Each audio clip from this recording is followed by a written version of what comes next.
Solomon Islands, a sovereign state located in Oceania to the east of Papua New Guinea. The state includes 6 major islands and over 900 smaller islands.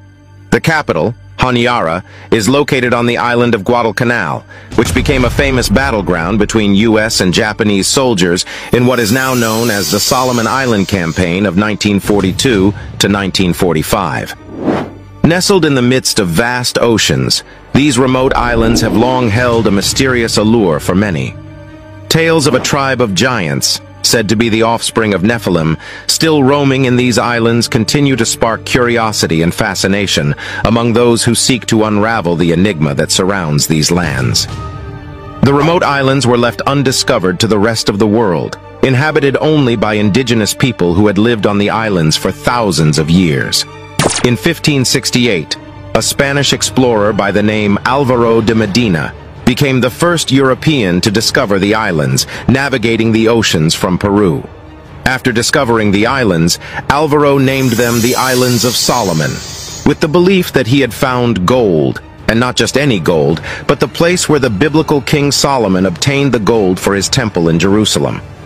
Rumors of such an important find reached explorers in other lands, and in 1595 and 1606, more Spanish expeditions set out to uncover the truth. The discoveries of gold reported by Medina were never verified back then, but in more recent times, companies have managed to mine a large amount of gold from the islands. There's thought to be a substantial amount of gold still buried throughout the land. The mining process for gold on the islands has been controversial, with allegations of exploitation and environmental damage. Some locals accuse mining companies of exploiting their land and resources for their own gain, while others point out the irreparable damage caused by mining activities.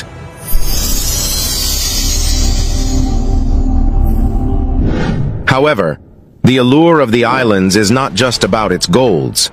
The native people who have inhabited the Solomon Islands for thousands of years have passed down traditions and oral stories of giants living in the land, much like many other cultures from around the world.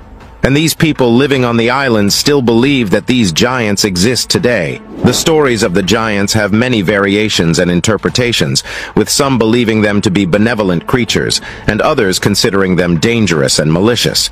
Some legends even describe giant creatures that hunt people, lurking in the shadows and waiting to attack them. Marius Boy-Rayon is a researcher and the research director of the Solomon Anthropological Expedition Trust Board, Incorporated. He is one of the people involved in the investigation process regarding the true giants on the islands.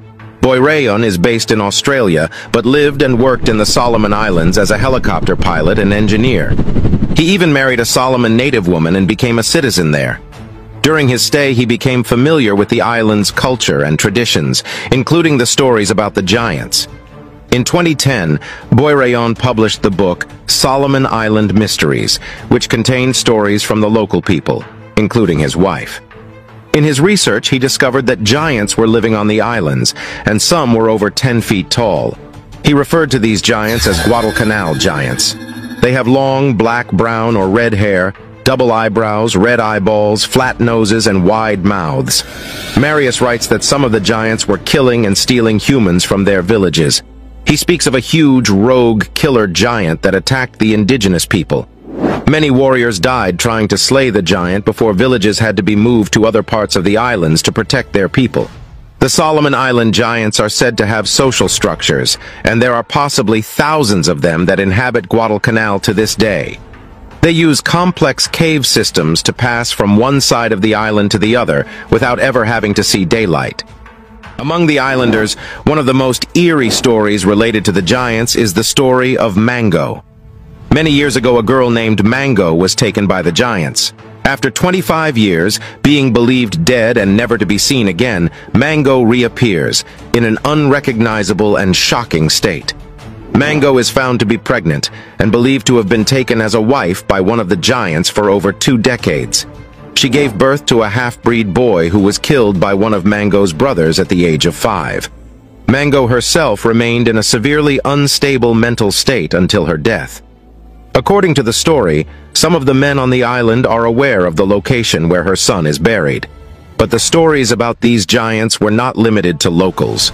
There are also reports that Japanese forces encountered these giants during the Solomon Islands campaign between 1942 and 1945. Japanese and U.S. forces engaged in heavy fighting on the islands, and Japanese soldiers reported seeing creatures around 10 to 15 feet tall, which would sometimes come charging at units of soldiers.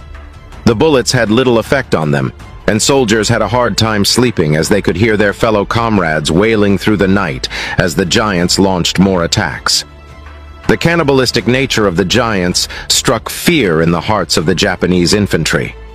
Although there are skeptics who dismiss these accounts as myth and folklore, the sheer number of testimonies and eyewitness accounts from various sources gives reason to believe that there may be some truth to the legends of the giants of the Solomon Islands. However, concrete information about these mysterious creatures remains scarce, and the legends surrounding them are shrouded in mystery and uncertainty.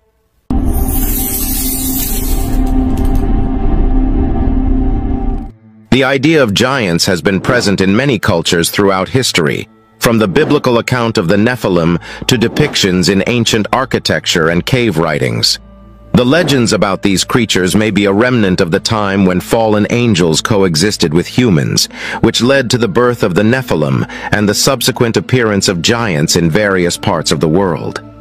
The sheer amount of legends and stories about such beings across cultures suggests that there may be some truth to the idea of fallen angels and their influence on the world. The legend of Solomon Islands giants is only one piece of this larger puzzle. The relationship between giants and pyramids in different cultures is also an interesting topic. Many ancient societies around the world, such as those in Egypt, Iran, Iraq, China, Mexico, and Cambodia, built pyramids, suggesting that something was happening on Earth in those days. Even more intriguing, these cultures all have stories and depictions of giants. It is possible that these societies had contact with each other and that the giants played an important role in the construction of these pyramids. Let us take, for example, the pyramids in Mexico. Missionaries in New Spain and New Hispanic historians chronicle stories saying that in ancient times there were giants in the land now known as Mexico. They called them Kinametsin, a term used in Mesoamerican mythology for people of great height. The friars were looking for explanations for the large buildings dedicated to the indigenous gods. According to the Journal of Mexican Archaeology, the evangelists attributed the construction of the largest pyramids, such as that of Cholula, to the giants. The Bible gave the missionaries the idea that the creators of these great buildings could be beings like those described in biblical passages. The Goliath against which David fights, or other stories where the triumph of a person is enhanced by overcoming individuals superior in size and strength.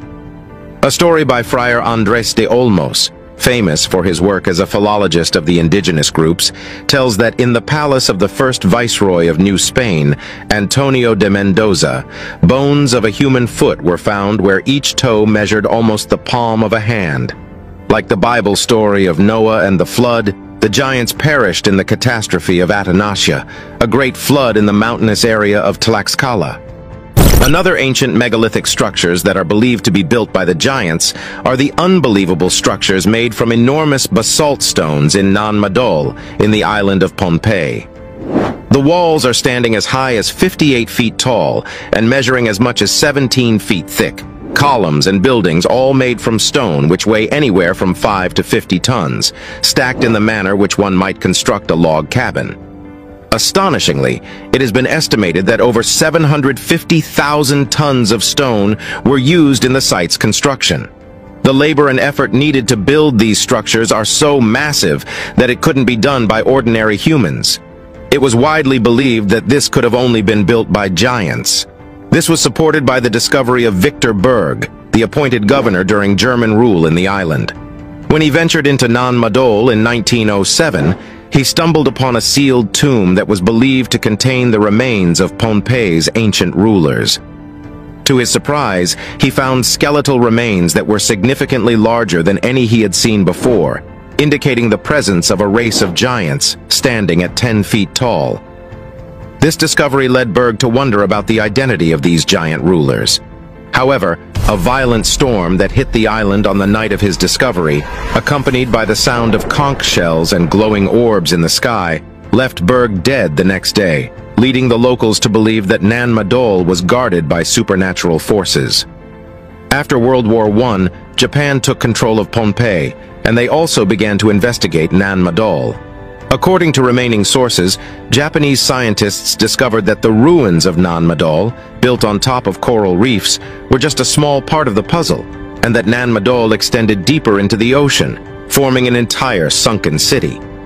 It was here that the Japanese purportedly discovered massive platinum coffins on the ocean floor, which contained the remains of giant humans standing 10 feet tall when broken open. Due to the loss of many Japanese records from the area during World War II, the details of Japan's rule over Pohnpei are fragmented.